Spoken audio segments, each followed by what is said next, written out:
Clapperboard's Scream 7, 2026. The Return of Fear. It's a horror cinema forever. A simple Halloween mask became the face of psychological terror. And now, nearly 3 decades later, that mask returns once again in Scream 7, not just as a sequel, but as a resurrection. This isn't just another slasher movie. This is a confrontation with legacy, with trauma, with unfinished business. Because in this chapter, the past fights back. Tonight, we're breaking down the entire story of Scream 7, the emotional arcs, the returning legends, the psychological themes, the shocking twists, and what this film truly says about horror in 2026. Lock your doors, turn off the lights, and let's begin. Chapter 1. A Town That Refuses to Heal. The story opens not in chaos, but in silence. Woodsboro, a town that has become a graveyard of anniversaries. True crime tourism thrives. Podcasts dissect the original killings. College students reenact famous murder scenes for social media. The tragedy has become content, and that is where the horror begins. We are reintroduced to Neve Campbell as Sidney Prescott, older, wiser, and carrying decades of psychological scars. She is no longer running.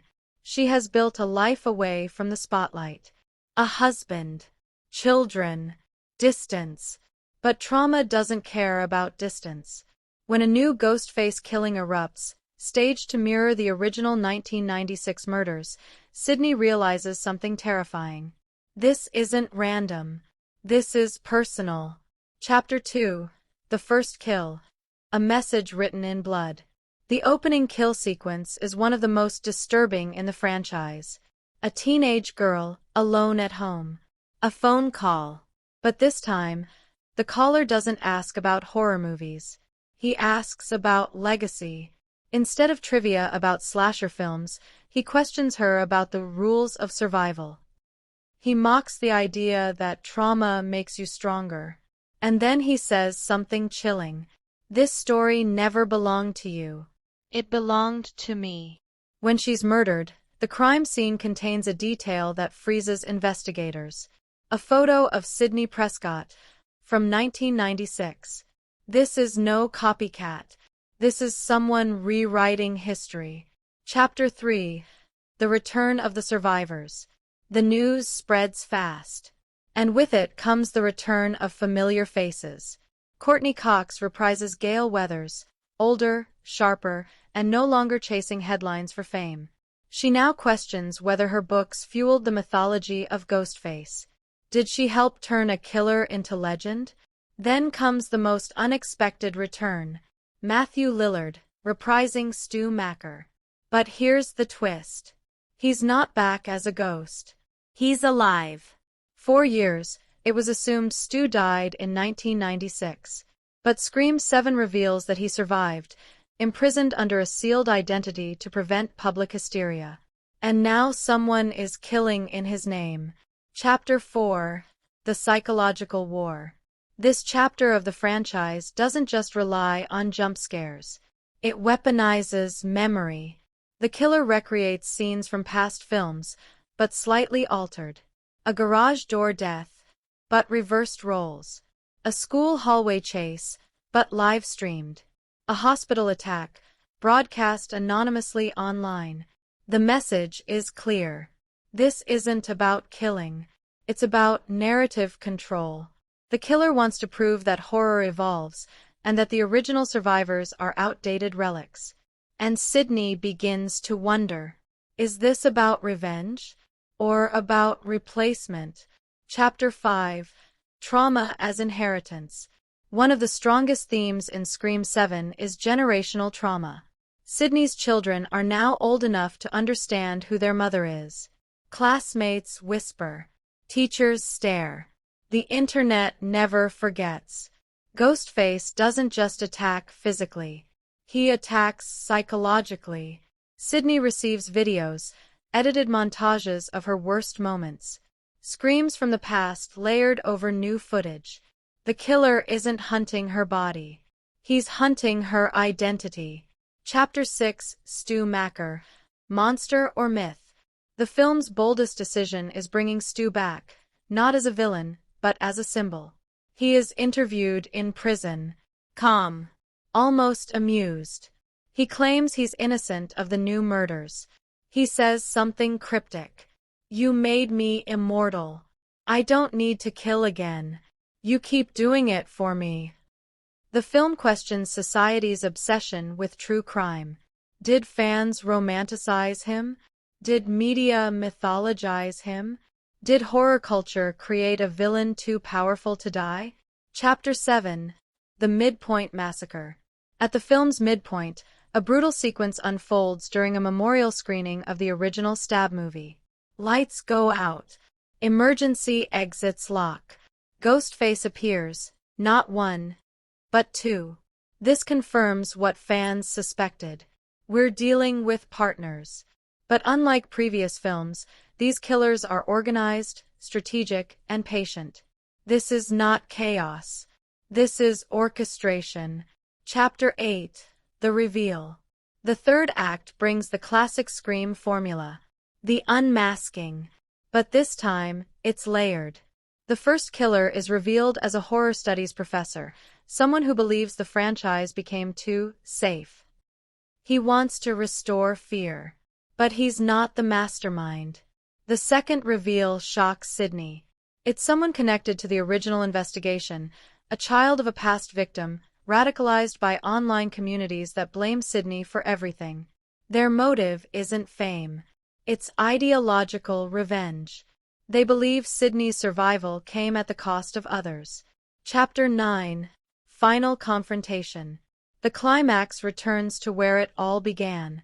Stu Macker's old house. Renovated. Sold. Turned into a rental property for horror tourists. The killers chose it deliberately. History must repeat. But this time, Sidney refuses to run. The fight is brutal. No dramatic monologues. No theatrical taunts. Just survival. She defeats them, not with luck, but with experience. And in the final moment, she removes the mask herself. No fear. No hesitation. Just closure. Chapter 10. Ending explained. The film ends quietly. Stu remains in prison. But a final scene shows online forums exploding with conspiracy theories. Some believe the killers were right. Some think Stu orchestrated it anyway. The mask remains culturally powerful. And that's the real message of Scream 7. Horror never dies. It evolves. Themes and analysis. 1. Legacy versus reinvention. The film critiques Hollywood's obsession with revivals. It asks whether sequels honor legacy or exploit it. 2. True crime culture. It challenges audiences who consume murder as entertainment. 3. Trauma and identity. Sidney's greatest enemy isn't Ghostface, it's memory. 4.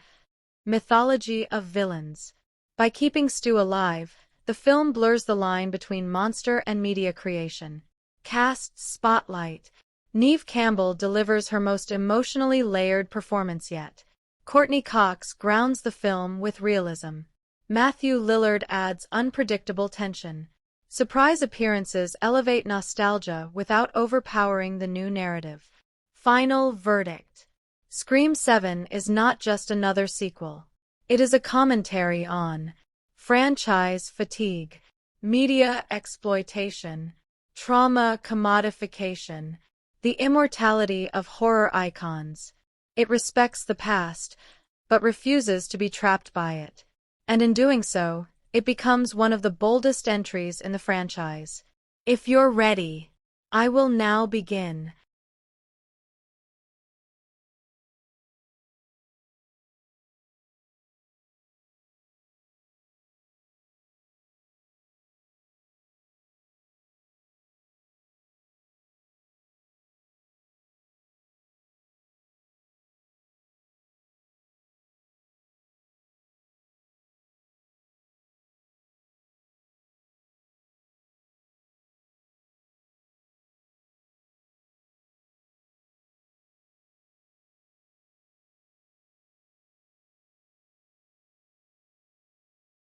Now it's time to explain the Ghostface files. Full documentary script, unique angle, true crime investigative breakdown format. Opening. Case file reopened. Case number GF07. Location confidential. Subject recurring masked homicide pattern. Status active. For nearly 3 decades, a single mask has resurfaced across different cities, different generations, and different motives. The public calls it a horror franchise. Investigators call it a pattern. This is not just another sequel. This is an investigation. Welcome to the Ghostface Files, a documentary deep dive into Scream 7, approached as if the events were real, as if the murders formed a continuous case history, and as if the mask itself were evidence. Because in Scream 7, the real question is not who the killer is. The real question is why the killing never stops. Section 1. Historical background. The first documented Ghostface incident traces back to 1996 in Woodsboro, California. 2 high school students orchestrated a killing spree inspired by horror cinema. What made the case unique was not just the violence, but the self-awareness. The killers referenced horror tropes while committing crimes. It was murder with commentary. From that moment forward, Ghostface stopped being a person. It became a template. Each subsequent incident followed similar traits: anonymous phone calls, a psychological manipulation, and multiple suspects, or a final unmasking. Yet each case introduced variations in motive: revenge, fame, obsession, legacy. Scream 7 treats these prior massacres as cumulative evidence rather than isolated events. The killings are not separate crimes. They are chapters. Section 2. Primary survivor. Sidney Prescott. Subject name: Sidney Prescott. Status: survivor. Multiple incidents. Psychological condition: highly resilient, trauma-adapted. Portrayed once again by Neve Campbell, Sidney's return in Scream 7 transforms her from victim into living archive. She is no longer just a target. She is evidence. Sidney represents something rare in horror cinema: longitudinal survival. Over decades, she has faced variations of the same killer archetype. In Scream 7, investigators, metaphorically speaking, begin to ask: is Sidney the reason Ghostface keeps returning? Or is she the reason it keeps failing? Her presence shifts the narrative from reactive fear to proactive strategy. She doesn't panic at the ringing phone anymore. She listens. She analyzes. She prepares. Section 3. The return of Stu Macker. Subject name: Stu Macker. Status: previously presumed deceased. Reappearance: confirmed. The most controversial development in Scream 7 is the reintroduction of Stu Macker, played again by Mathew Lillard. In the original 1996 incident, Stu was believed to have died. But horror case files rarely close cleanly. His return reframes the entire mythology. If Stu survived, then Ghostface was never just an idea passed down randomly. It was guided, mentored, curated. Scream 7 explores the possibility that Ghostface has had long-term architects, individuals who influenced subsequent killers, even from the shadows. This development shifts the series from copycat crimes to organized legacy. Section 4. Modern crime landscape. Unlike the 1990s, modern crime unfolds in public view. Every incident is documented, live-streamed, commented on. In Scream 7, Ghostface exploits digital vulnerability. Phone calls are no longer limited to landlines. Now there are encrypted apps, anonymous accounts, deepfake voice simulations. The killer weaponizes technology. The investigation becomes more complicated because digital evidence can be manipulated. Nothing is fully trustworthy. Security footage can be altered. Voice recordings can be synthesized. The film suggests that in the digital age, identity itself becomes unstable. which makes a mask even more powerful. Section 5. Motive analysis. Each Ghostface incident historically featured personal motives tied to victims. Scream 7 complicates motive. The killer's reasoning expands beyond revenge. It centers on narrative control. The murderer seeks to rewrite history, to reshape public perception of past events. In investigative terms, this is ideological homicide. The killer believes they are correcting the story, correcting trauma, correcting legacy. This psychological layer elevates Scream 7 beyond simple slasher mechanics. It becomes a battle over authorship. Section 6. Behavioral profiling. Let's examine consistent behavioral traits across all Ghostface cases. The killer enjoys conversation before violence. The killer tests victims with horror trivia. The killer performs theatrically. The killer often works in pairs. Scream 7 retains these patterns but introduces unpredictability. The killer breaks certain rules deliberately. This destabilizes expectations for both characters and audience. In investigative language, the unsub is evolving. The mask remains the same. The psychology shifts. Section 7. Trauma as contagion. One of the most compelling themes in Scream 7 is trauma contagion.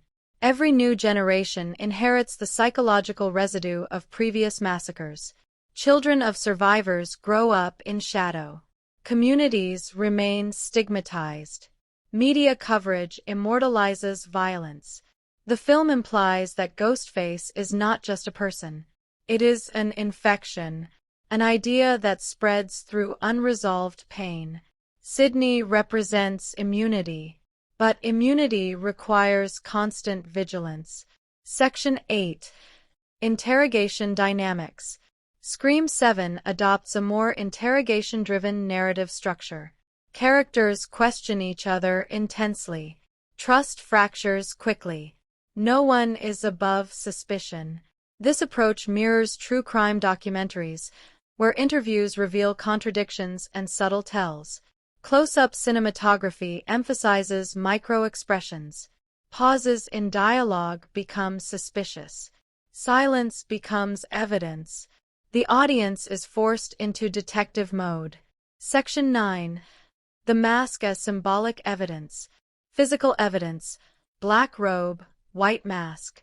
But symbolically, the mask represents anonymity culture.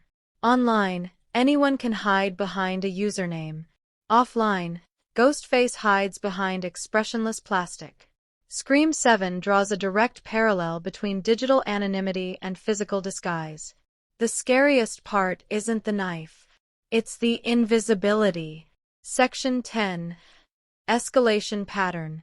In most horror franchises, violence escalates physically. In Scream 7, escalation is psychological. The killer manipulates group dynamics, plants suspicion, forces alliances to crumble. The body count matters less than emotional collapse. This strategic escalation reflects a more mature horror framework. Section 11. Meta-awareness, reduced but sharpened. Earlier films leaned heavily into meta-commentary about horror tropes. Scream 7 reduces overt jokes but sharpens thematic commentary. Instead of characters explaining horror rules, the film demonstrates how those rules have evolved. The audience no longer needs tutorials. They need subversion.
Now we explain the anatomy of a franchise resurrection.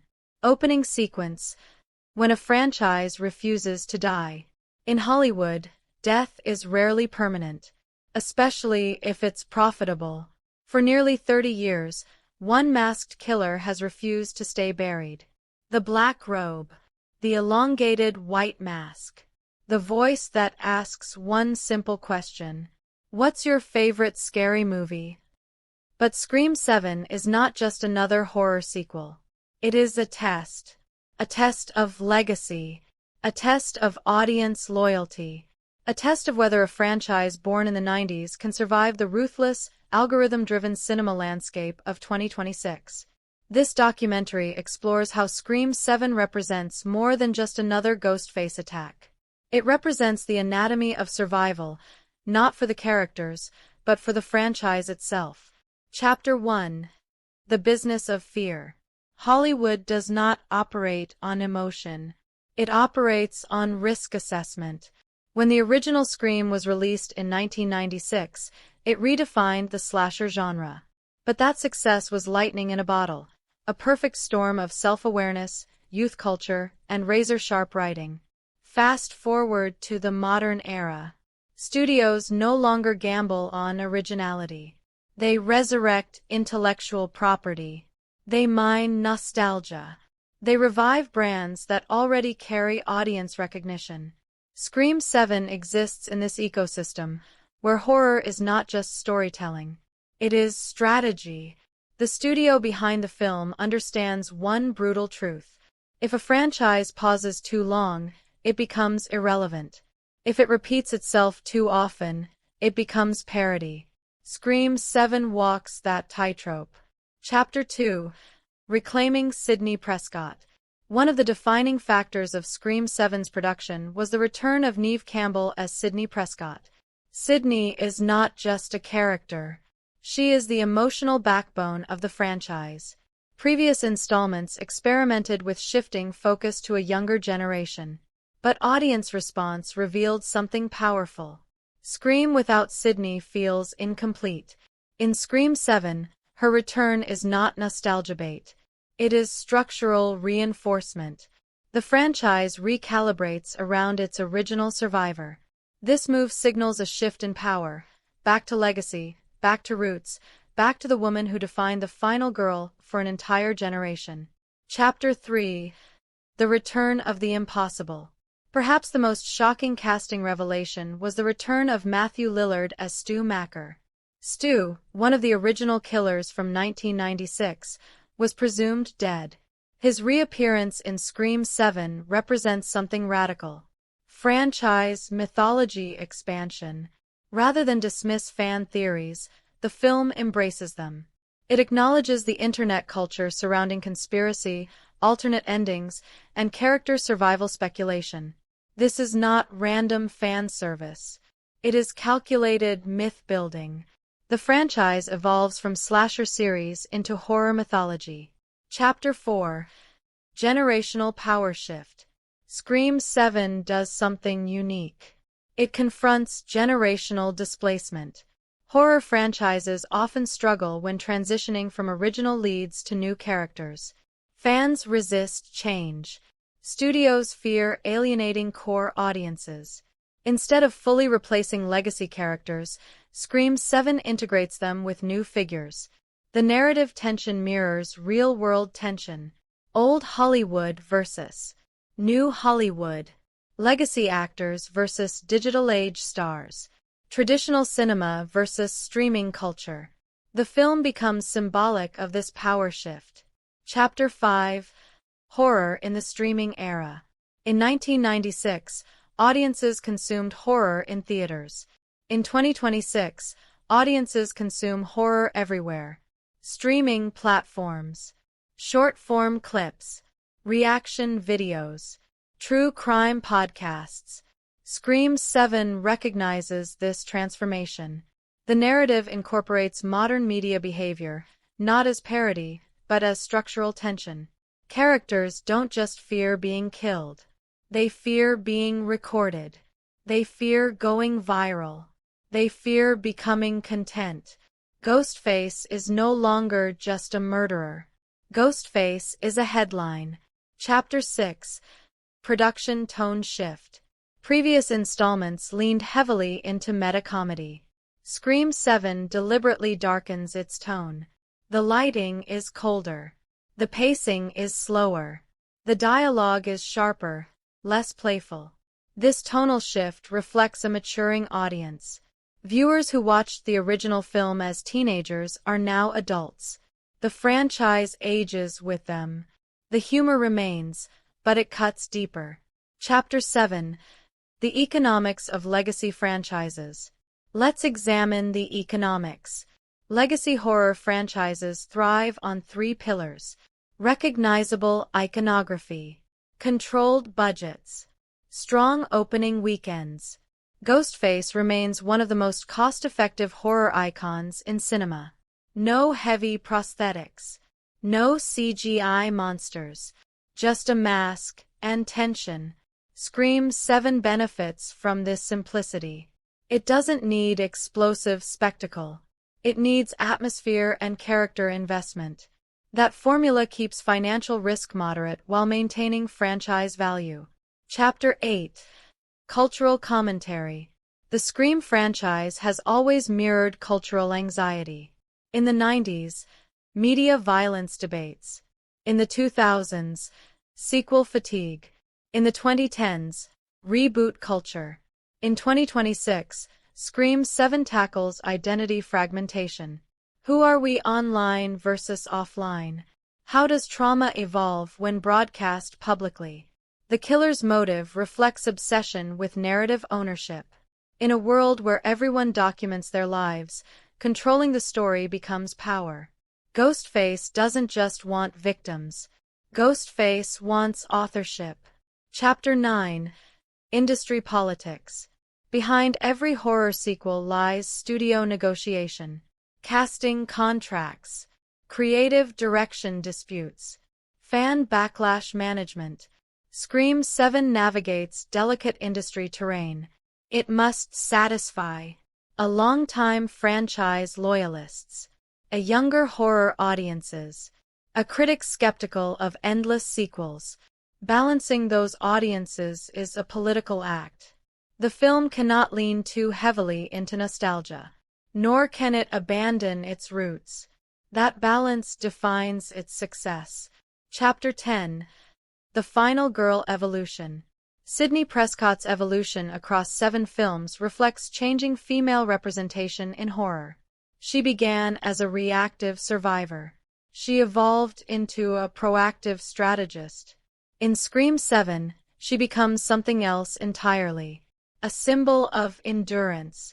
She is no longer defined by fear. She is defined by resilience. The franchise's survival parallels her own. Chapter 11. Mythology versus Realism.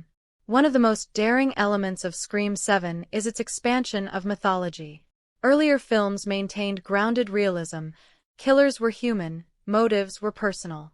Scream 7 edges closer to legacy myth-building. Rumors, survival conspiracies, hidden alliances. This expansion risks overcomplication, but it also deepens the franchise universe. The mask becomes more than disguise. It becomes legacy armor. Chapter 12.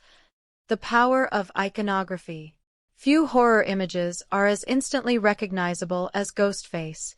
The elongated mouth, the hollow eyes. Iconography drives franchise longevity. Scream 7 leverages this visual familiarity while altering context.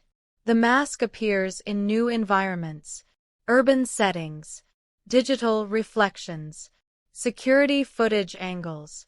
The visual language evolves while preserving identity.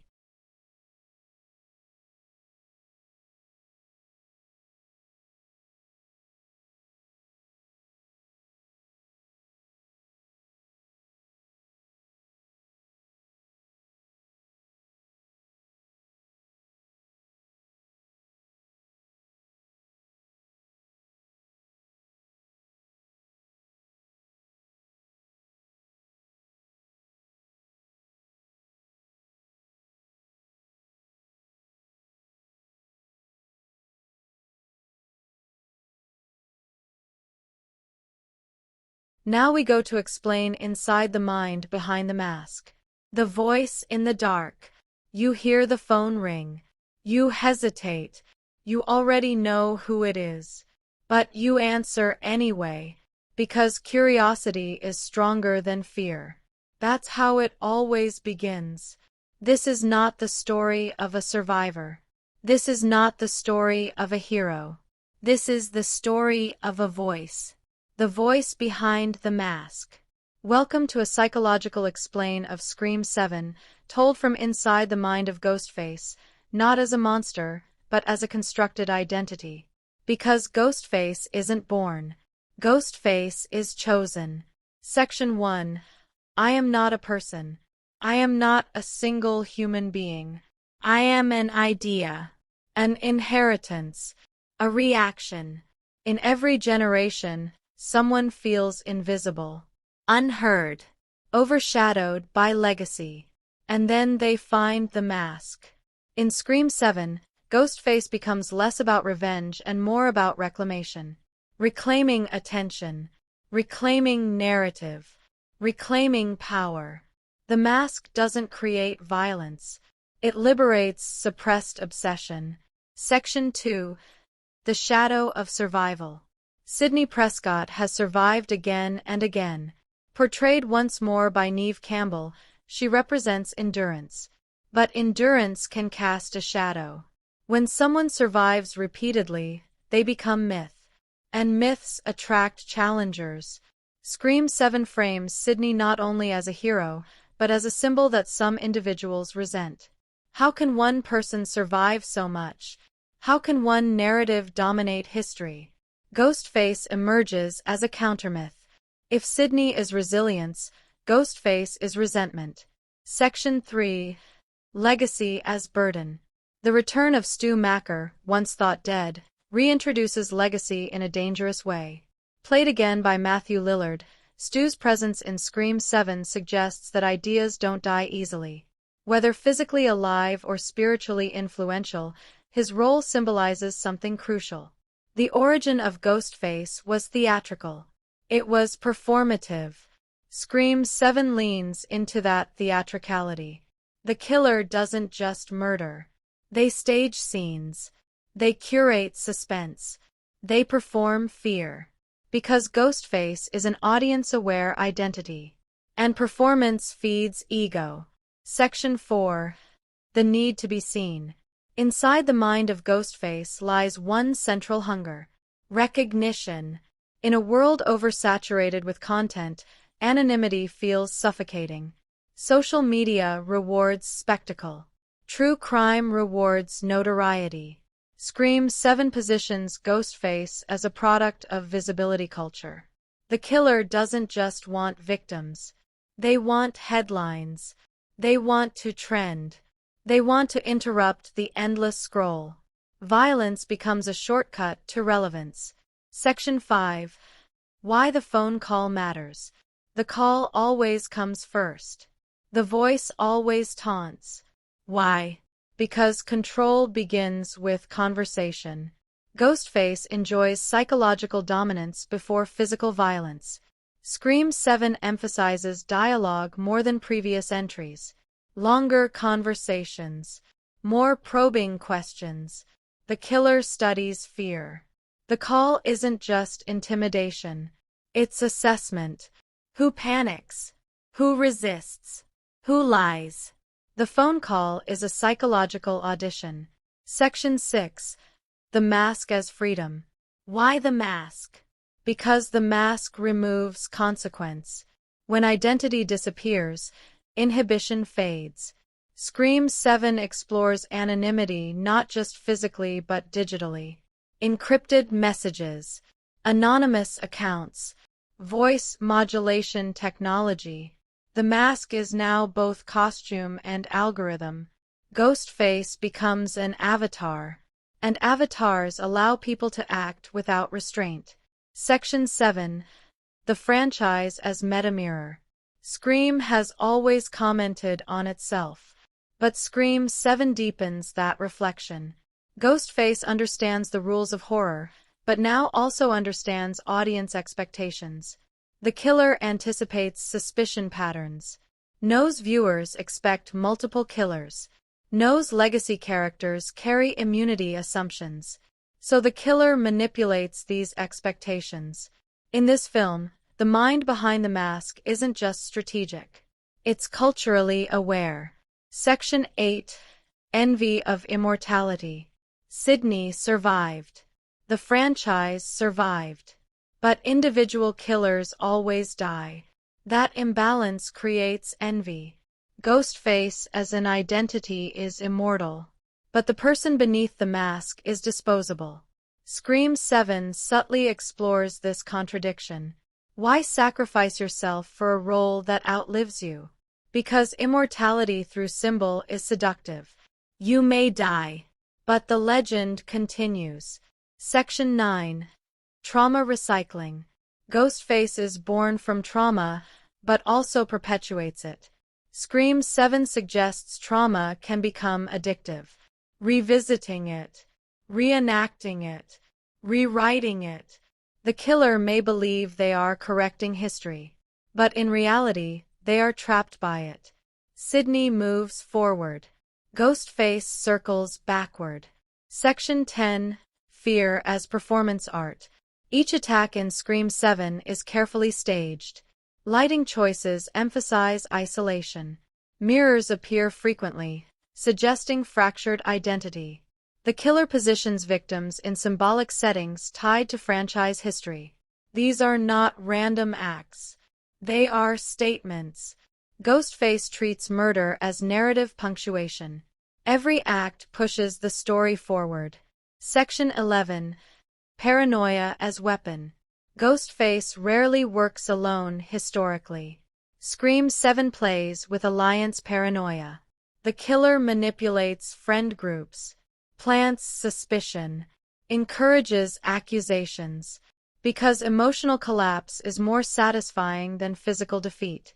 When trust breaks, fear multiplies. The mind behind the mask thrives on that multiplication. Section 12. The cost of obsession. But obsession carries consequences. In Scream 7, Ghostface is not portrayed as invincible. Mistakes happen. Emotions leak through the performance. The film allows glimpses of vulnerability beneath the mask. Moments where the killer hesitates. Moments where the narrative plan falters. This humanization doesn't excuse the violence. It explains the fragility beneath theatrical cruelty. Section 13. The climactic unmasking. Every Scream film ends with revelation. The mask comes off. The voice changes. Scream 7 honors that tradition while deepening its impact. The unmasking is not just about identity. It's about ideology. The killer explains their reasoning, not in rage, but in conviction. They believe they are justified. That belief is more terrifying than madness, because conviction cannot be reasoned with. Section 14. After the mask falls. When Ghostface is defeated, what remains? Another scar. Another survivor. Another story. But the mask still exists, and the film leaves one chilling implication. Anyone can wear it. Scream 7 doesn't end with certainty. It ends with possibility, because Ghostface is not one mind. It is a pattern, a cycle, a temptation. Final monologue. If you heard the phone ring right now, would you answer? Would you laugh it off? Would you hang up? Or would you listen? Ghostface survives because curiosity survives. Because resentment survives. Because the desire to control the story survives. Scream 7 is not just another sequel. It is a psychological autopsy of obsession. And as long as someone feels invisible, as long as someone wants the spotlight, the mask will wait, silent,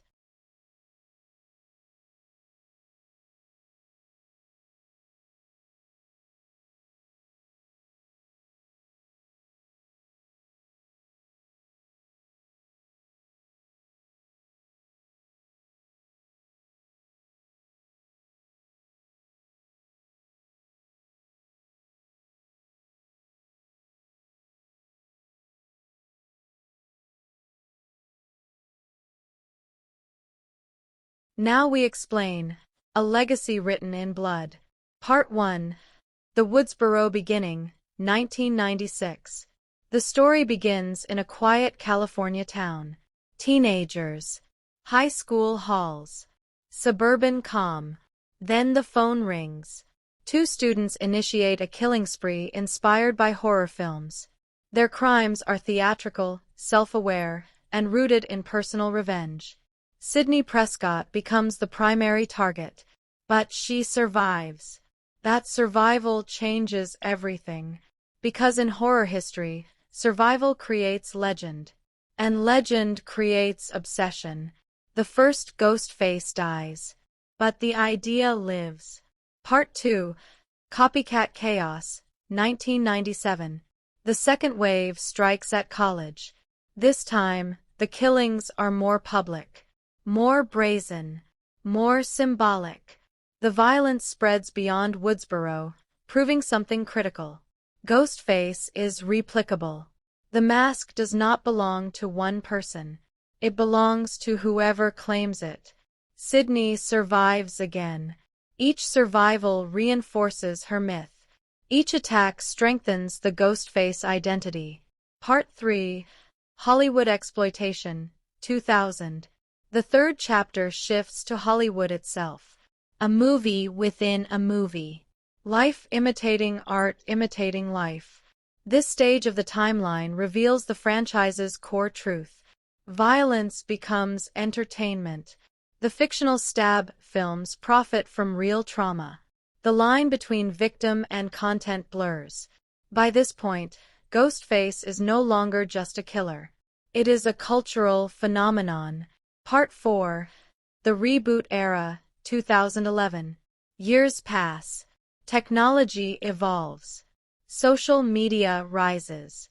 And Ghostface returns once more. This era explores modern horror rules, remakes, reboots, elevated horror. A new generation becomes targets. The killings feel different.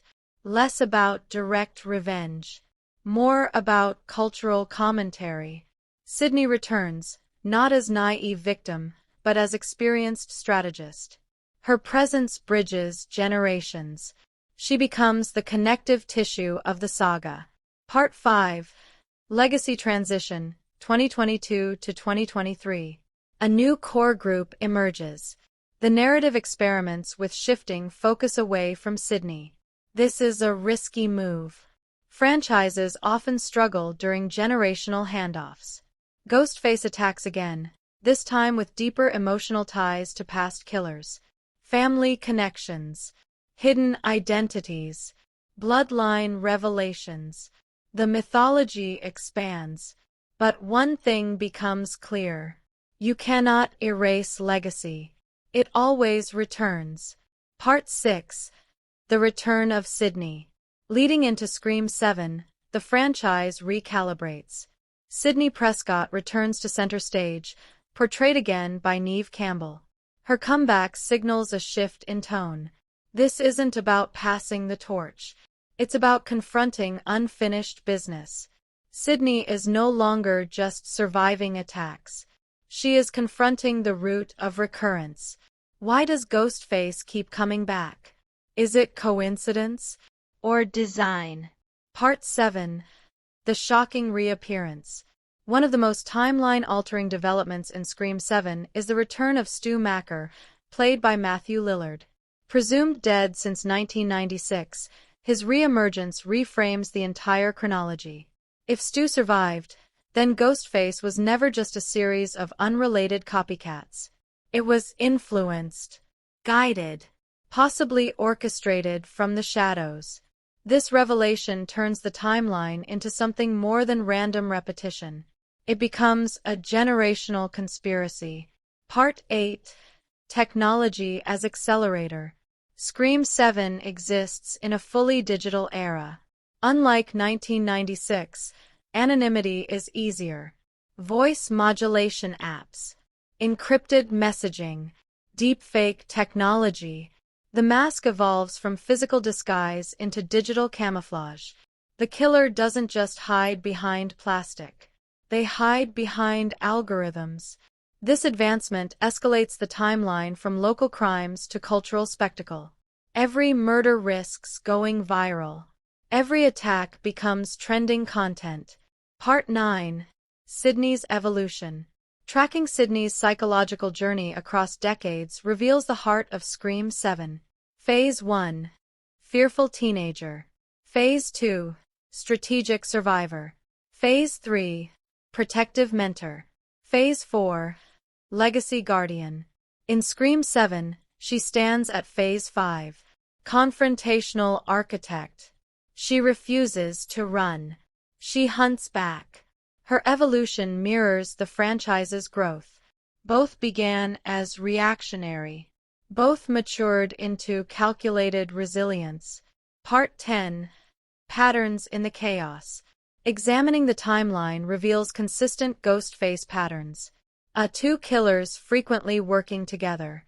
Personal motives tied to past trauma. A final act monologue explaining ideology. A violent confrontation revealing identity. Scream 7 deliberately challenges these patterns. It introduces unpredictability, breaks assumed rules, plays with audience expectations formed over 6 prior films. The timeline bends. Part 11. Cultural mirroring. Each Scream installment reflected its era. 1996. Media panic over violence. 2000. Franchise exploitation satire. 2011. Reboot culture. 2022. Legacy sequel commentary. 2026. Digital identity crisis. Scream 7 positions Ghostface as a manifestation of online culture. Anonymity. Validation seeking. Narrative control. The timeline shifts from slasher commentary to societal analysis. Part 12. The climax of history. By the time Scream 7 reaches its climax, the weight of history is overwhelming. Every past event informs present tension. Every prior killer echoes in dialogue. Every survival carries accumulated scars. The unmasking scene feels heavier than previous films, not because of shock value, but because of accumulated meaning. This isn't just another reveal. It's the culmination of decades of unresolved energy. Part 13. Why the story continues. When the dust settles, Scream 7 asks a powerful question. Is Ghostface unstoppable? The answer is complex. Ghostface always dies.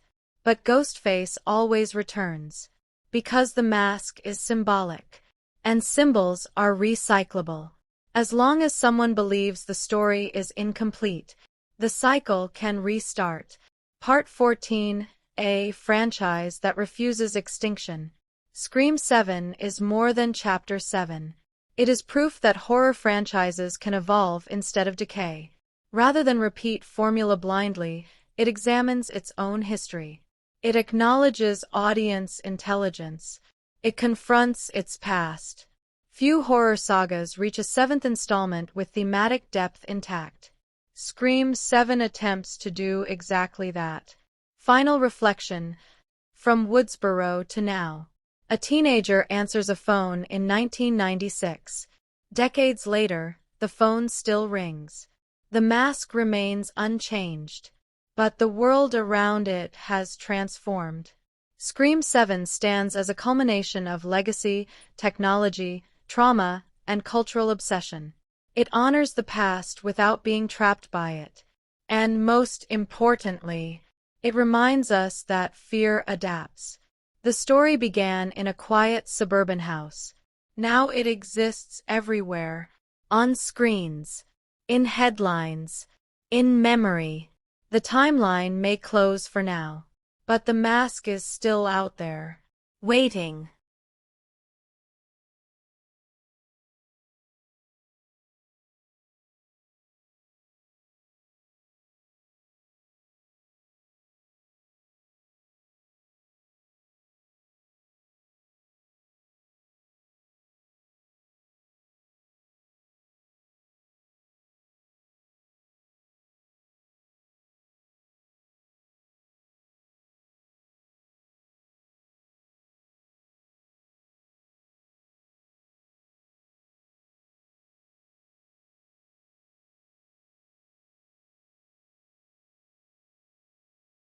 So now we go to explain a technical dissection of modern horror craft. Directorial vision, restraint over spectacle. Unlike earlier franchise entries that leaned heavily on meta-dialogue and quick pacing, Scream 7 adopts a more restrained directorial philosophy. The director emphasizes a deliberate pacing, emotional weight, a psychological realism. Rather than stacking rapid kills for shock value, scenes breathe longer. Conversations linger. Silence is allowed to stretch uncomfortably. This approach reflects contemporary elevated horror trends, where atmosphere replaces excess. The film trusts tension over noise. That choice alone separates Scream 7 from formula repetition. Cinematography, controlled claustrophobia. Visually, Scream 7 leans into controlled framing. Key techniques include 1. Shallow depth of field. Background blur isolates characters emotionally. It suggests vulnerability, as if danger could emerge from unseen space. 2. Negative space framing. Characters are often positioned to one side of the frame, leaving empty darkness behind them. This visual imbalance builds subconscious tension. The audience scans the darkness. Anticipation becomes active participation. 3. Mirror imagery. Reflections recur frequently, symbolizing fractured identity and duality. Ghostface is both self and disguise. Mirrors reinforce that theme visually. Guiding design. Cold realism. Earlier Scream films often used brighter suburban lighting to contrast violence. Scream 7 adopts colder palettes, a blue-gray night tones, a minimal warm interior light, a high-contrast shadows. The lighting design avoids stylized neon horror aesthetics. Instead, it embraces realism. The darkness feels natural, which makes intrusion feel plausible. When Ghostface steps into frame, it doesn't feel cinematic. It feels possible. UND design. Fear through frequency. Sound in Scream 7 is more refined than prior installments. Key design elements include sub-bass drones. Low-frequency tones subtly build unease before visual danger appears. Controlled silence. Moments before attacks often eliminate background noise entirely. The absence of sound becomes threatening. Voice treatment. Ghostface's voice retains its distorted identity but feels slightly sharper, less theatrical, more intimate. Phone calls are mixed closer to the listener's ear, enhancing discomfort. Instead of bombastic music cues, the score leans atmospheric. The film understands modern audiences are conditioned to jump scares, so it weaponizes quiet instead. Editing rhythm. Delayed payoffs. Editing pace defines horror tension. Scream 7 slows down reveal timing. Rather than cutting quickly between perspectives, the editor holds shots longer than expected. This technique forces viewers to sit in uncertainty. The delay increases anxiety. Cross-cutting during chase sequences is less frantic. Movements are trackable. The viewer understands geography. That spatial clarity makes pursuit scenes more immersive. Performance blocking. Humanizing fear. Actors in Scream 7 are directed toward restrained realism. Panic feels controlled rather than exaggerated. Breathing patterns are emphasized. Eye movement communicates suspicion. In group scenes, blocking positions characters in triangular formations, subtly suggesting alliance and division. When suspicion rises, physical distance increases between characters. Blocking visually communicates fractured trust without explicit dialogue. Narrative structure. 3 ACT reconstruction. From a structural standpoint, Scream 7 follows a refined 3-act model. Act I, psychological setup. Minimal violence. Focus on character tension. Introduction of legacy themes. Act 2, controlled escalation. Attacks become more strategic rather than random. Suspicion spreads. Act 3, ideological confrontation. The final reveal prioritizes motive depth over shock. The monologue sequence is longer and more philosophically driven than in earlier entries. The killer doesn't just explain actions, they justify belief. That structural shift deepens thematic impact. Section 8. Legacy Character Direction. Sidney Prescott, portrayed again by Neve Campbell, is directed differently in this installment. She no longer reacts impulsively. Her performance is quieter, measured. Her stillness contrasts with younger characters' volatility. This direction reinforces generational contrast. Meanwhile, the return of Mathew Lillard introduces controlled unpredictability. His performance balances charm and instability. Instead of exaggerated mania, subtle shifts in tone create unease. The film relies on performance nuance rather than theatrical chaos. Section 9. Production Design. Memory as Setting. Locations in Scream 7 carry symbolic weight. Set design incorporates visual callbacks subtly. A familiar architecture patterns. A similar staircase layouts. Echoes of suburban interiors. But these are not direct recreations.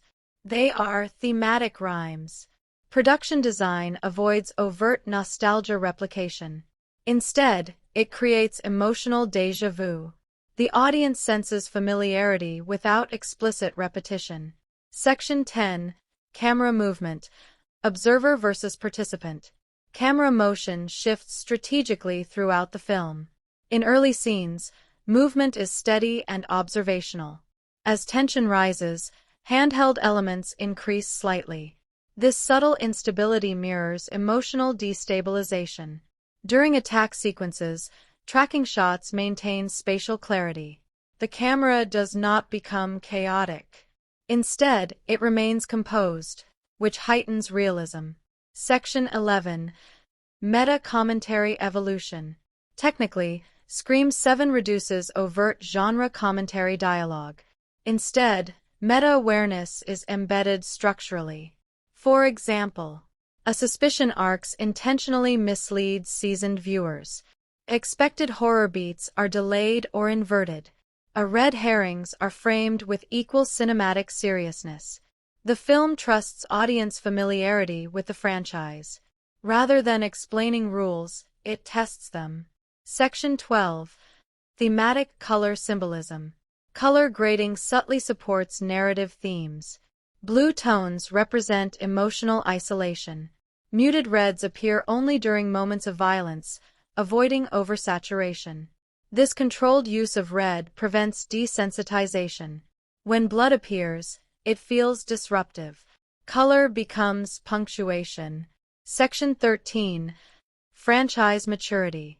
From a film theory perspective, Scream 7 reflects franchise maturity. Many long-running horror series escalate through spectacle. This film scales inward. Psychology over body count. Ideology over gimmick. That creative choice demonstrates confidence.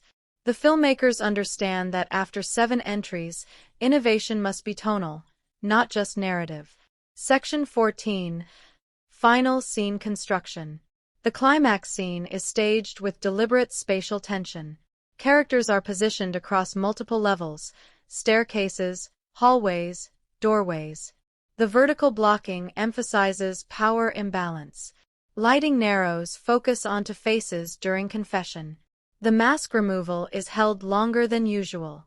Silence precedes the final confrontation. This pause allows emotional weight to settle before resolution. Technically, it is one of the franchise's most restrained endings, and that restraint amplifies impact.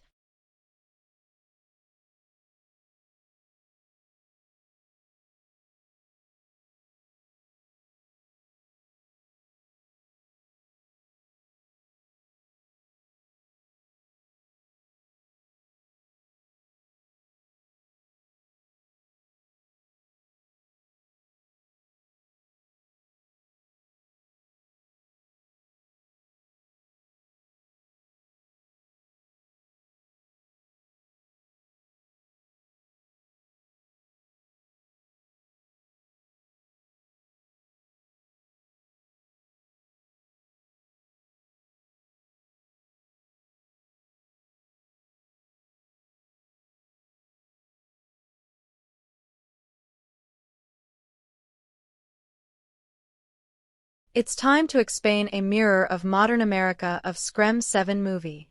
Section 1. The Evolution of American Fear.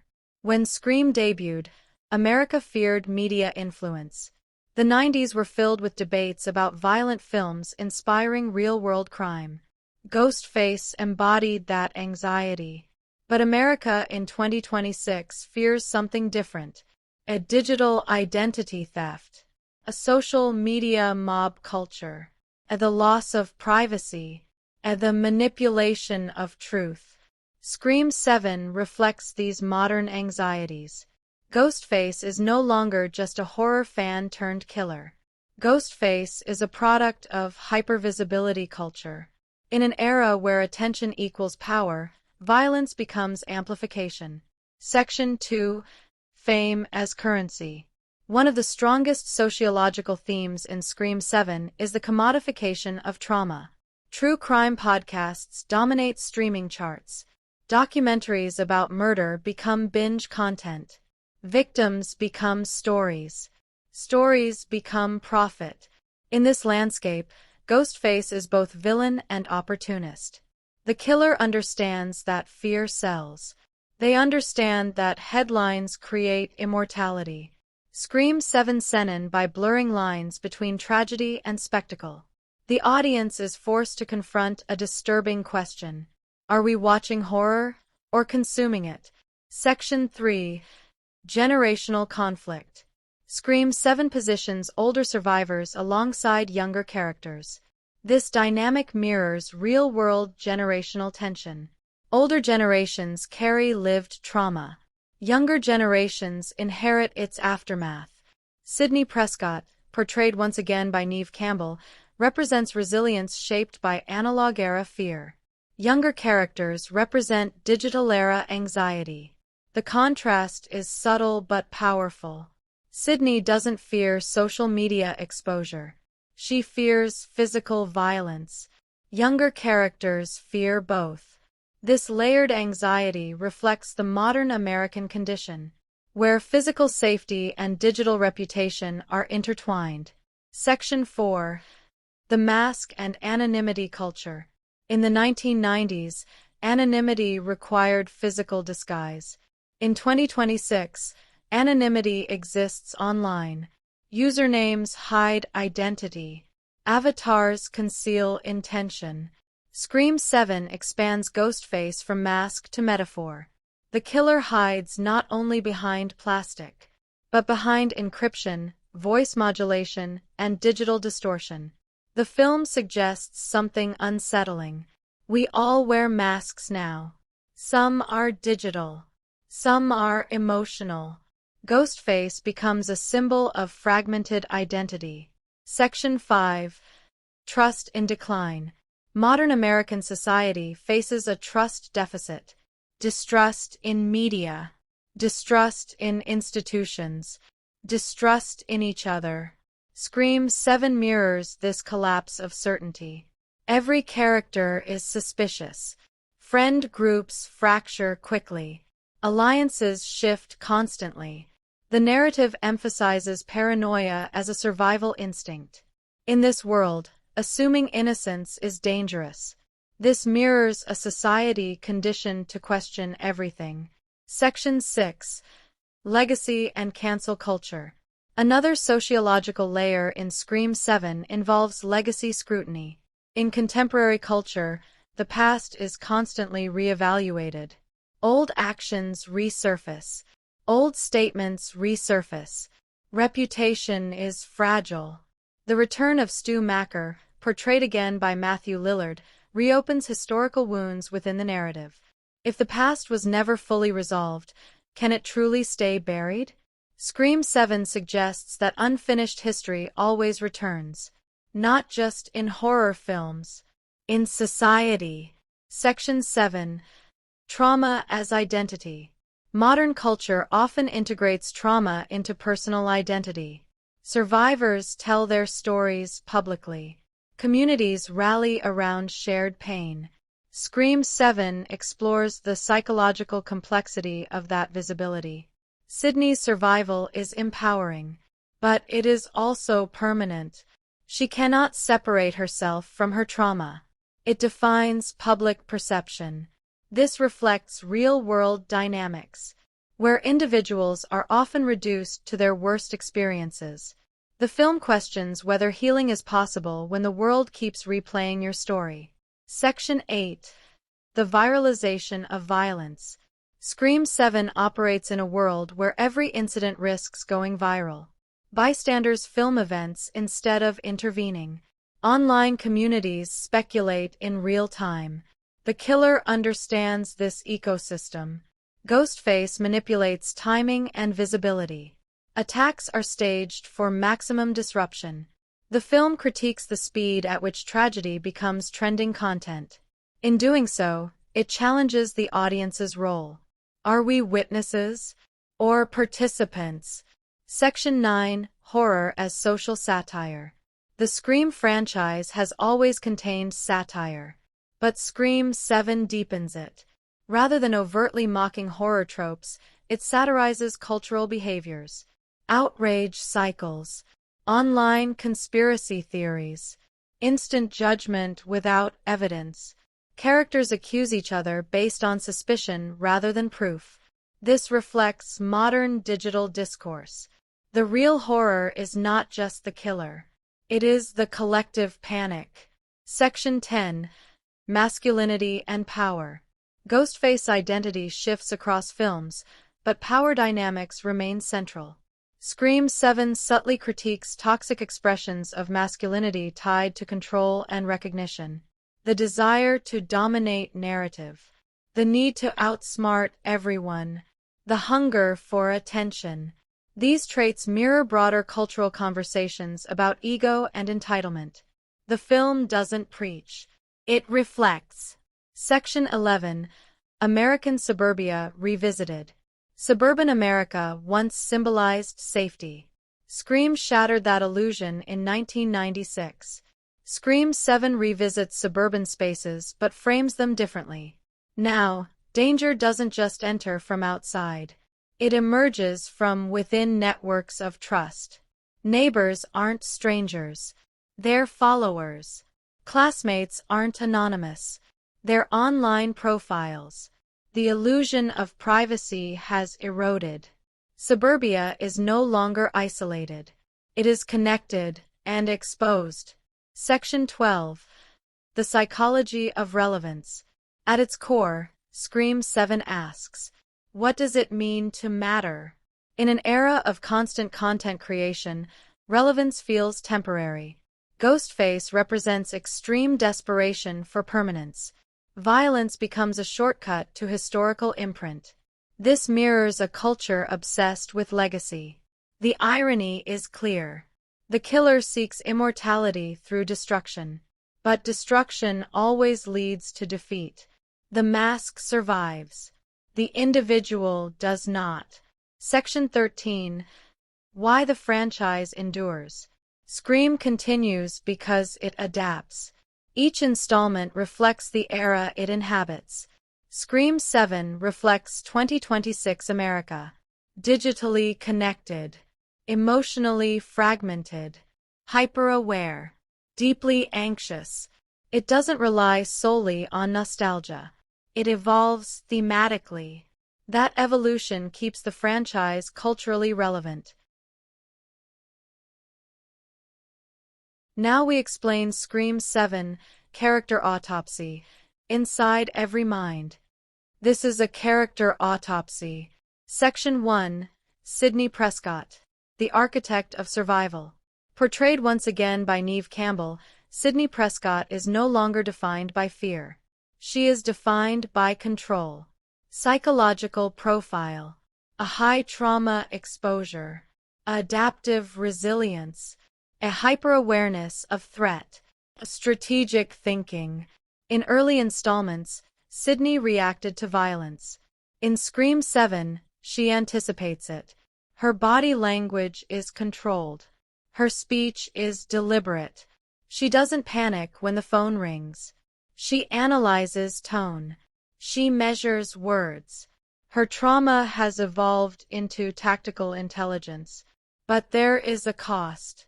Hypervigilance never switches off. Trust becomes conditional. Sidney represents what long-term survival looks like psychologically. Strength layered over exhaustion. In Scream 7, she is not simply a final girl. She is a legacy guardian. Section 2, Stu Macker. The Shadow of the Past. The return of Stu Macker, portrayed again by Mathew Lillard, changes the psychological dynamic of the entire film. Stu was originally impulsive, chaotic, theatrical, but time reshapes personality. In Scream 7, whether he is physically present or symbolically influential, Stu represents unfinished history. Psychological traits. A narcissistic tendencies. A thrill-seeking behavior. An attachment to spectacle. A desire for validation. If he survived, years of obscurity would only intensify resentment. If he did not survive physically, his ideological influence remains. Stu embodies the idea that violence can be contagious. His character profile serves as a warning. Unchecked ego evolves into obsession, and obsession seeks an audience. Section 3. The New Generation. Digital era anxiety. Scream 7 introduces a younger cast shaped by different fears. Unlike Sidney's generation, these characters grew up online.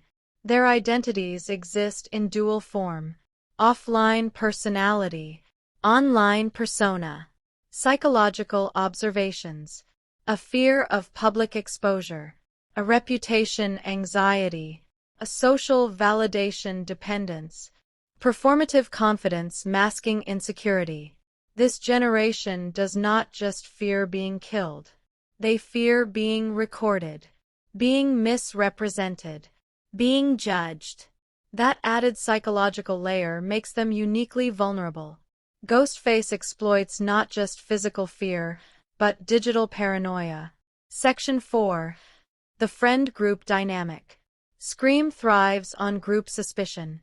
In Scream 7, the friend group dynamic becomes fragile faster than in previous entries. Psychological breakdown of group behavior. Initial denial phase. Suspicion redirection. Alliance formation. Emotional fracture. The moment a character acts slightly distant, doubt spreads. Micro-expressions become evidence. Silence becomes guilt.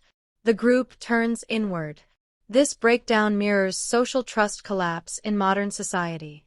The real horror becomes emotional isolation. Section 5. The Mask as Projection. One of the most fascinating character elements in Scream 7 is how Ghostface functions as projection. Each suspect reflects a different psychological motive: a revenge, a jealousy, a fame-seeking, ideological obsession, control over narrative. The mask becomes a blank canvas. Anyone can project their grievance onto it. That's why suspicion works so effectively, because the audience can imagine nearly anyone under it. Section 6. Motive depth expansion. Earlier Scream films often revealed killers driven by revenge or fame. Scream 7 deepens motive complexity. The killer's reasoning feels ideological. It is not just about killing Sidney. It is about rewriting the story. This suggests a psychological need for authorship. Some individuals cannot tolerate being side characters in someone else's narrative. They seek control, even if it requires violence. Section 7. Sidney vs. Ghostface. A psychological chess match. Scream 7 frames Sidney and Ghostface as intellectual opponents. Sidney predicts patterns. Ghostface adapts unpredictably. This dynamic elevates tension. It is no longer predator versus prey. It is strategist versus strategist. The phone calls feel different. Less taunting, more probing. Ghostface studies Sidney's emotional response. Sidney withholds reaction. Silence becomes a weapon. Section 8. Trauma transmission. A major psychological theme in Scream 7 is inherited trauma. Characters who were not present in earlier massacres still feel its ripple effects. Children of survivors, friends of victims, community members. Trauma lingers socially. The film implies that violence does not end when the killer dies. It echoes across generations. This makes the killer's identity almost secondary. The emotional damage remains either way. Section 9. Performance psychology. Ghostface killers historically enjoy theatrical confession. Scream 7 explores why. The reveal scene becomes a psychological confession booth. The killer wants acknowledgement. They want validation of intellect. They want recognition of planning. This need reveals insecurity beneath aggression. True power does not need applause. Ghostface always does. Section 10. Fear response types. Scream 7 subtly categorizes characters by fear response. A fighters, a freezers, a strategists, a denialists. Sidney is a strategist. Younger characters initially freeze or deny. As tension escalates, roles shift. Character evolution is measured by how they handle fear. This layered response system makes each confrontation psychologically unique. Section 11. The cost of survival. Surviving a horror film seems victorious. But psychologically, survival isolates. Sidney's guarded demeanor reflects accumulated loss. She has outlived friends, family, attackers. Survival becomes loneliness. Scream 7 acknowledges this cost more explicitly than earlier films. Victory does not erase scars. It preserves them. Section 12. Suspicion as character development. Instead of revealing backstories through exposition, Scream 7 uses suspicion to develop character. When accused, individuals reveal true personality traits. Defensiveness, calm manipulation, emotional volatility. Accusation becomes character exposure.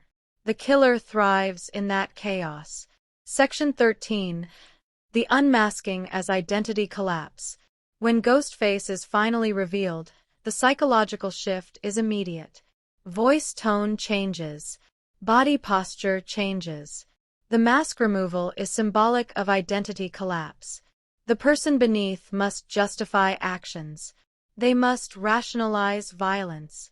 And that justification reveals the true motive. In Scream 7, that motive feels disturbingly coherent, which makes it more unsettling than madness.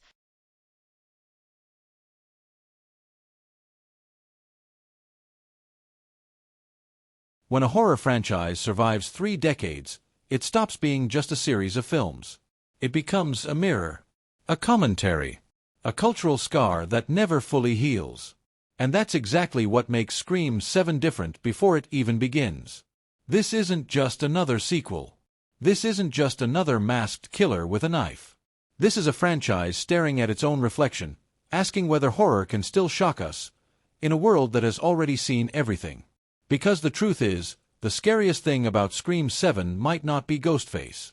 It might be us. The world that made Ghostface immortal is no longer the same world that birthed him in 1996. Back then, horror fans rented VHS tapes. They whispered about killers in suburban neighborhoods. They feared phone calls in the dark. But today, fear spreads in seconds. Violence trends. Trauma becomes content. And that's where Scream 7 finds its heartbeat. The franchise has always been self-aware. Since the original film directed by Wes Craven, Scream has dissected horror rules while following them. It mocked clichés while reinventing them. It understood that audiences weren't passive anymore, they were participants. But now, in a post-social media era, participation looks different. Everyone is watching. Everyone is recording. Everyone is judging. And in this environment, a killer wearing a Ghostface mask doesn't just commit murder, they create spectacle. The rumored direction of Scream 7 suggests a shift away from simple legacy storytelling and into something more unsettling: obsession with narrative control. Who owns the story? The survivor? The killer? The Internet. Because the moment violence happens, the Internet rewrites it. In previous films, characters tried to survive long enough to expose the killer. In Scream 7, survival might mean something else entirely. It might mean surviving public perception. The returning presence of Sidney Prescott changes everything. Sidney isn't just a final girl. She is the embodiment of generational trauma. Every time Ghostface returns, he isn't just chasing victims, he is chasing history. And history refuses to stay buried. Sidney represents the old world of horror, landlines, isolated houses, intimate fear. But what happens when that old world collides with a generation raised on viral violence and digital fame? What happens when Ghostface isn't trying to hide? What if Ghostface wants to be seen? That possibility transforms the entire psychological structure of the franchise. Because horror has evolved. Slashers used to stalk quietly. Now killers trend. The meta-layer of Scream has always been its greatest weapon. But this time, the meta-commentary might be darker than ever.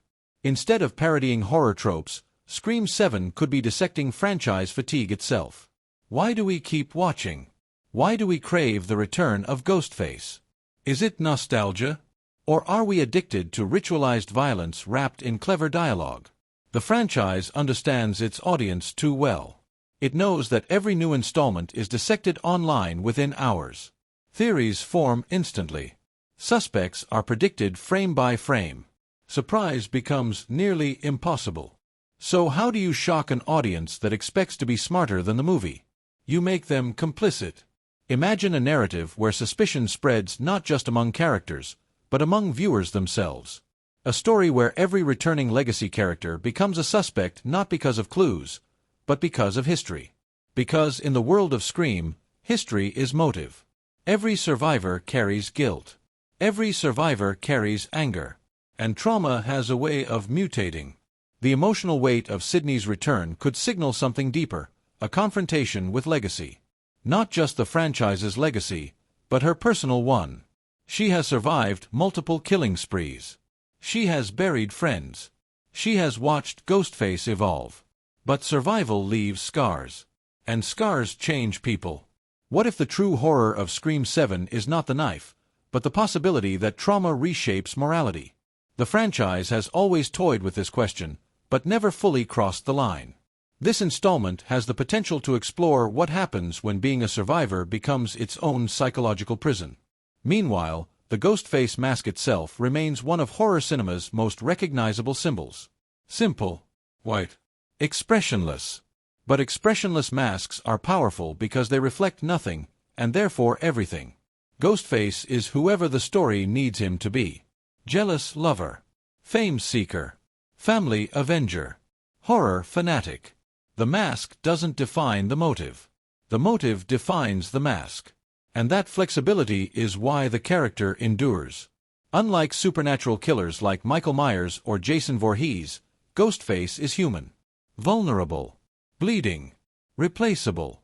And that makes him terrifying. Because he isn't a monster. He's a choice. Each new killer chooses the mask. Which means the real question isn't, who is Ghostface? It's, why does someone keep choosing to become him? That psychological core is where Scream 7 can thrive. In a culture obsessed with identity, online personas, and curated images, the idea of literally wearing a mask becomes more symbolic than ever. Ghostface isn't hiding his identity. He's constructing one. And construction requires intention. The franchise has always examined horror rules. But now, horror rules are different. Audiences are more cynical. Death scenes are analyzed like choreography. Plot twists are predicted like sports outcomes. So to stay ahead, Scream 7 must weaponize expectation. Perhaps the killer reveals themselves early. Perhaps there are multiple killers who don't know each other. Perhaps the narrative itself lies. The beauty of Scream is that it teaches viewers the rules, and then changes them. But beyond plot mechanics lies something more important: tone. Earlier entries balanced satire with brutality, humor with horror, self-awareness with sincerity. Yet the world has grown darker. Real violence dominates headlines daily. Fiction must now compete with reality. And in that competition, subtlety can be more disturbing than spectacle. Imagine a scream film that slows down, that lingers on aftermath instead of just impact, that examines the psychological erosion of constant fear. Sidney's presence suggests maturity. Not nostalgia, maturity. She is no longer the teenager answering prank calls. When authorities reopened the Woodsboro archive in connection to what would later be called the Scream 7 incident, they weren't investigating a new murder spree.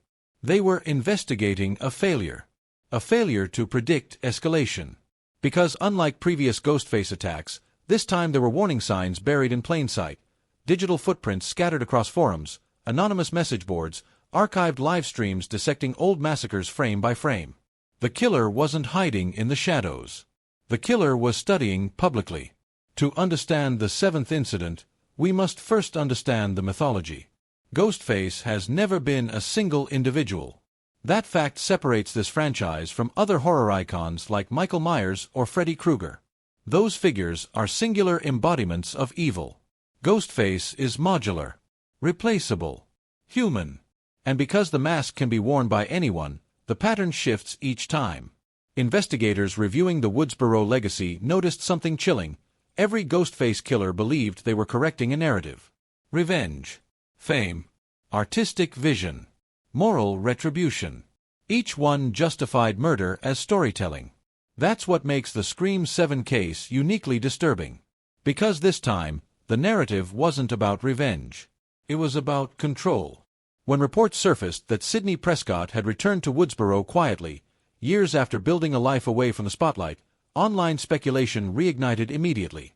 True crime communities began dissecting her presence. Why was she back? Was history repeating? Was she bait? Within 72 hours of her return, a live stream surfaced. Anonymous. Masked figure in a dimly lit room. No threats. No theatrics. Just a single sentence. Final chapters deserve proper endings. The stream was deleted within minutes, but not before thousands downloaded it. Authorities dismissed it initially as trolling. That miscalculation would later become central to the investigation. Because Ghostface no longer needs secrecy to operate. He needs attention. The first confirmed attack in the Scream 7 timeline wasn't a fatality. It was staged. A break-in with no victim. A house left meticulously arranged to resemble the original 1996 crime scene. Every detail replicated. Except one. A camera placed deliberately on the kitchen counter. The message was clear. This wasn't nostalgia.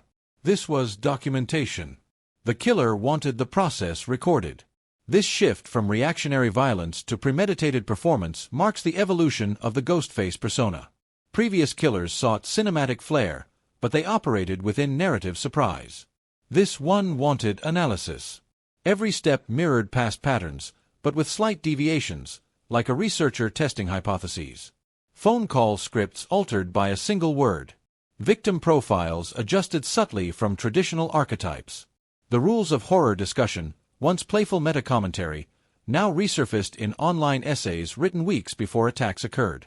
Investigators traced IP addresses, only to discover routing across multiple continents. The digital sophistication suggested planning far beyond impulsive rage. This Ghostface wasn't driven by emotional instability. This was calculated obsession. When the first fatality finally occurred, it shocked analysts not because of brutality, but because of restraint. No excessive violence. No theatrical chase. Just efficiency. The victim was not random, but not directly connected to Sidney either. Instead, the victim was a podcaster.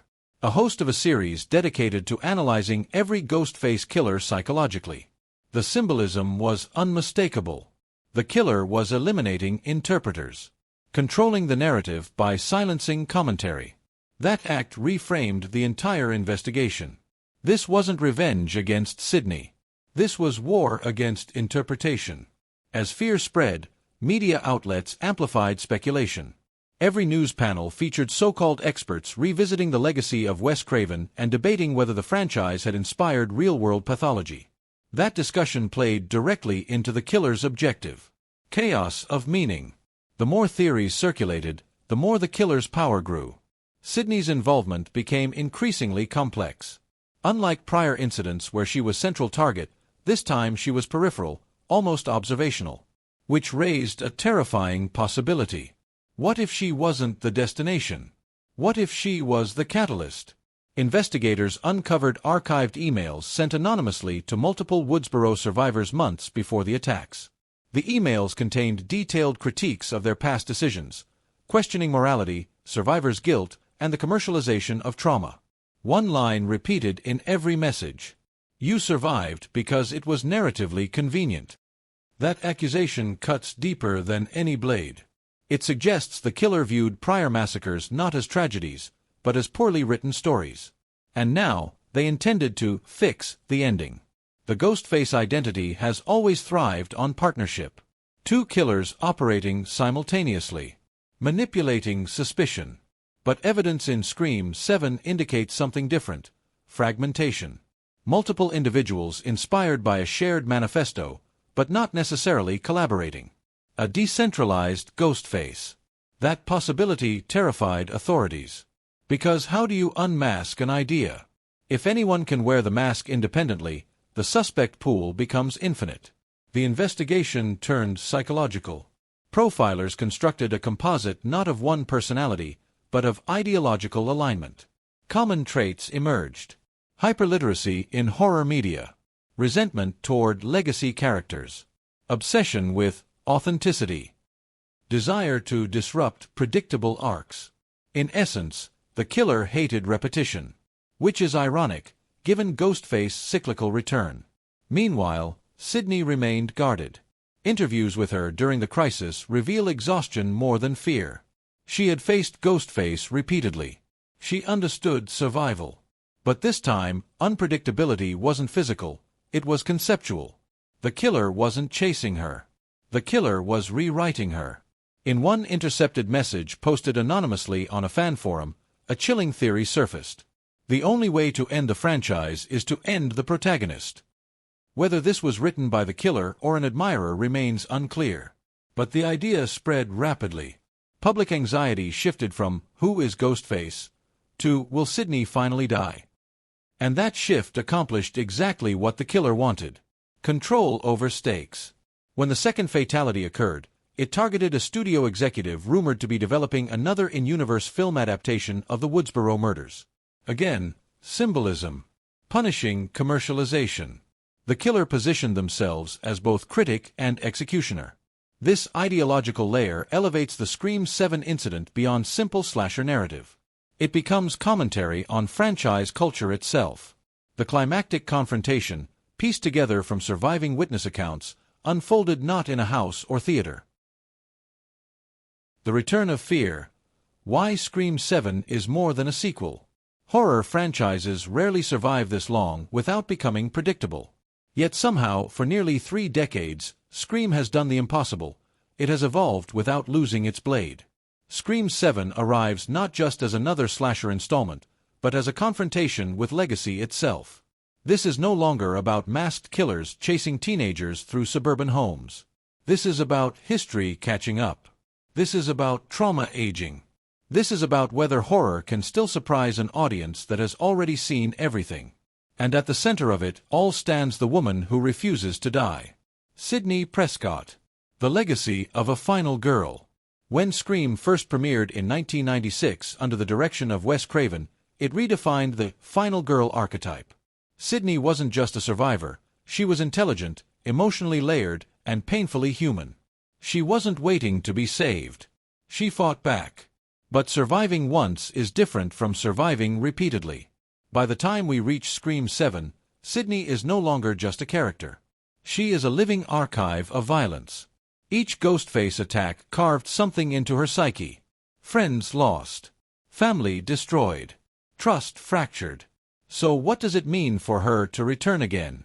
It means the past is unfinished. But it also raises a more uncomfortable question. Has Sidney become trapped in a cycle she can never escape? Horror franchises love returning heroes. But psychologically, survival has consequences. What if the true horror of Scream 7 is not death, but endurance? Ghostface as an idea. Unlike horror icons such as Michael Myers or Jason Voorhees, Ghostface has never been one immortal entity. He is human. He bleeds. He falls. He dies. And yet he always comes back. Why? Because Ghostface is not a person. Ghostface is a concept. The mask represents anonymity, obsession, performance. Every new killer wears it differently. Some seek revenge. Some seek fame. Some seek twisted artistic recognition. But in Scream 7, the idea evolves further. What if Ghostface no longer wants revenge? What if Ghostface wants authorship? In a world driven by social media narratives and viral fame, controlling the story is power. The killer may not just be targeting victims, they may be targeting meaning. That shift transforms the stakes completely. The era of legacy sequels. Hollywood today thrives on nostalgia. Reboots, revivals, requels. Franchises resurrect characters decades later, blending old icons with new faces. Scream itself acknowledged this trend in its recent installments. But Scream 7 faces a dangerous balancing act. How do you honor the past without being consumed by it? How do you shock audiences who have studied every twist formula? The franchise has always thrived on meta-commentary, characters discussing horror rules while living inside them. Yet now, the rules are harder to break. Audiences predict the double killer twist. They expect red herrings. They analyze trailers frame by frame. So perhaps the only way forward is to betray expectation entirely. No safe characters. No predictable arcs. No nostalgia shields. Sidney versus the myth. The most emotionally compelling direction for Scream 7 lies not in body count, but confrontation. Sidney must confront what she represents. To the public, she is a symbol of survival. To killers, she is unfinished business. To herself, she may be exhausted. Imagine the psychological toll of constantly being hunted by people obsessed with your trauma. At what point does survival stop feeling like victory and start feeling like imprisonment? The Ghostface killers often justify their actions through twisted logic, blaming Sidney, blaming media, blaming horror culture. But in truth, their motivations reflect personal instability amplified by cultural obsession. Which means the real battle in Scream May 7th not be physical. It may be ideological. Sidney represents resilience. Ghostface represents narrative manipulation. And when those two collide, the franchise reaches its most profound thematic depth. The modern horror landscape. Horror cinema has evolved dramatically since 1996. Psychological horror dominates critical acclaim. Elevated horror challenges traditional slasher formulas. Audiences crave emotional depth as much as shock. Scream 7 exists within this landscape. To remain relevant, it must dig deeper. Not just jump scares. Not just chase sequences. But emotional consequence. The franchise has always blended humor with brutality. But the world has grown darker. Real-life violence saturates headlines daily. Fiction competes with reality. Which means horror must become smarter. More reflective. More personal. And perhaps more tragic. A possible direction. Breaking the cycle. What if Scream 7 dares to do something radical? What if it ends the cycle? Not by killing Sidney, that would be predictable shock value. But by redefining Ghostface entirely. Perhaps the killer is not driven by revenge, but by disillusionment with the franchise itself. Perhaps the motive critiques repetition. Perhaps the climax forces Sidney to choose not just survival, but transformation. Ending the mythology instead of continuing it. But can a franchise built on reinvention ever truly end? That's the paradox. The mask is simple. The knife is sharp. The phone always rings. As long as audiences respond, Ghostface has purpose. The emotional core. Beyond speculation, beyond theories, one truth remains. Scream has always been about characters first. We care because the relationships feel real. Friendship. Betrayal. Family secrets. If Scream 7 succeeds, it will be because it grounds its horror in emotion. Sidney's return isn't fan service. It's thematic closure. Or at least the possibility of it. She began as a terrified teenager. She evolved into a fighter. Now she stands as a symbol. But symbols are heavy, and carrying that weight for decades changes a person. Perhaps the most powerful ending would not be explosive. It would be quiet. Sidney walking away. Not because the killer is gone forever, but because she refuses to let the mask define her story anymore. Final thoughts. Why Scream 7 matters. Horror franchises rarely reflect on their own existence as intelligently as Scream.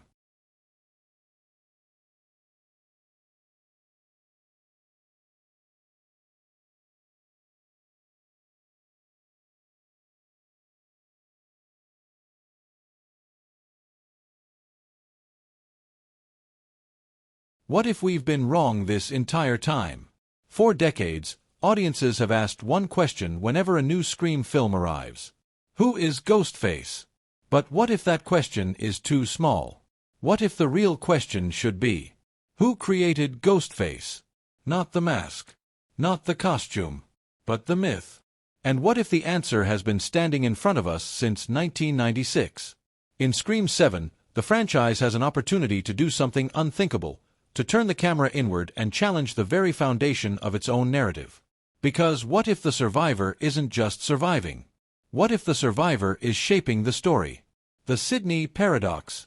Sidney Prescott has survived multiple massacres. Statistically, that alone defies logic. Emotionally, it's devastating. Narratively, it's iconic. But psychologically, it's suspicious. Each Ghostface killer had a motive tied to Sidney, directly or indirectly. Revenge for family secrets. Obsession with fame. Resentment toward trauma narratives. But every time, Sidney emerges alive.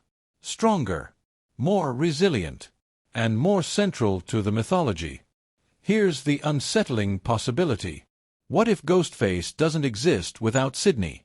Not in a metaphorical way. In a literal one. Trauma as creation. Psychology tells us that repeated trauma reshapes identity. When someone experiences violence repeatedly, they develop survival instincts beyond normal human behavior. Hyper-awareness. Emotional detachment. Strategic thinking. Now imagine surviving not one, but multiple targeted murder sprees. Imagine constantly being hunted. At some point, survival stops being reactive. It becomes anticipatory. And anticipation is control. In Scream 7, the darkest twist imaginable wouldn't be Sidney becoming a killer outright. That would be too obvious. The true horror would be something subtler. What if she unknowingly fuels the cycle? What if her return to Woodsboro triggers obsession in unstable minds? What if the legend of her survival inspires people to test themselves against her? In that case, Sidney isn't the villain. She's the catalyst. And catalysts are dangerous. Ghostface as a test. Every Ghostface killer had something to prove. They weren't random psychopaths. They were performers. Strategists. Students of horror culture. Which raises another disturbing idea. What if Ghostface killers aren't trying to kill Sidney? What if they're trying to defeat her? Think about it. Each new murderer escalates complexity. More elaborate planning. More psychological games. It's almost as if they're competing. But competing against who? Each other? Or her? What if Sidney has become the final exam of horror? The ultimate opponent. The one survivor who must be conquered to cement legacy. If that's true, then her existence perpetuates the game. And in Scream 7, that game may reach its breaking point. The meta within the meta. Since the original film directed by Wes Craven, Scream has always commented on horror tropes while using them. But now, the commentary can evolve. Instead of asking, what are the rules of horror? Scream 7 can ask, who benefits from the rules continuing? The audience benefits. The studios benefit. The killers benefit from notoriety. But Sidney, she pays the price. Which leads to a chilling alternate theory narrative. What if this time, the killer believes they are freeing her? Freeing her from being the eternal target. Freeing her from narrative imprisonment. Imagine a Ghostface who doesn't hate Sidney. Imagine one who admires her. who believes the only way to end the cycle is to eliminate the myth entirely. Not by killing her, but by exposing the truth. And what truth could be more shocking than revealing that the cycle exists because we keep demanding it? The cult of Ghostface. Another possible direction for Scream 7 is expansion. Not one killer. Not two. But many. A decentralized movement inspired by past massacres. In the age of internet radicalization, it's terrifyingly plausible. Forums analyzing past killings. Fans ranking Ghostface identities. True crime podcasts dissecting motive psychology. At some point, admiration becomes obsession. Obsession becomes ideology. And ideology becomes action. If Scream 7 explores this path, then Sidney isn't facing a single enemy. She's facing a culture. A culture that turned her trauma into entertainment. And Ghostface into a brand. That evolution would push the franchise into its most relevant commentary yet. Because in today's world, notoriety spreads faster than fear. The final confrontation. A different kind of twist. Traditional Scream structure ends with a reveal. Mask off. Monologue. Motive explained. But what if Scream 7 denies that satisfaction? What if the killer reveals something instead of identity? Imagine this. Ghostface corners Sidney. Instead of attacking immediately, they present evidence, every massacre, every media interview, every book deal, every film adaptation. They argue that Sidney's survival has become industry. That the cycle continues because her story is profitable. The accusation isn't physical. It's philosophical. And Sidney must confront a horrifying realization. She never wanted this legacy. But it exists because the world won't let it die. That confrontation elevates the film beyond slasher territory into psychological tragedy. Why this theory matters. Franchises risk stagnation. Repetition dulls fear. But bold thematic risks restore it. By questioning Sidney's role, not as villain, but as unwilling myth, Scream 7 could deliver its most mature narrative yet. Not shock for shock's sake, but introspection. What does it mean to survive violence in a world that monetizes it? What does it mean to be the final girl forever? At some point, the final girl deserves peace. But peace doesn't sell tickets. And that tension is where the real horror lies.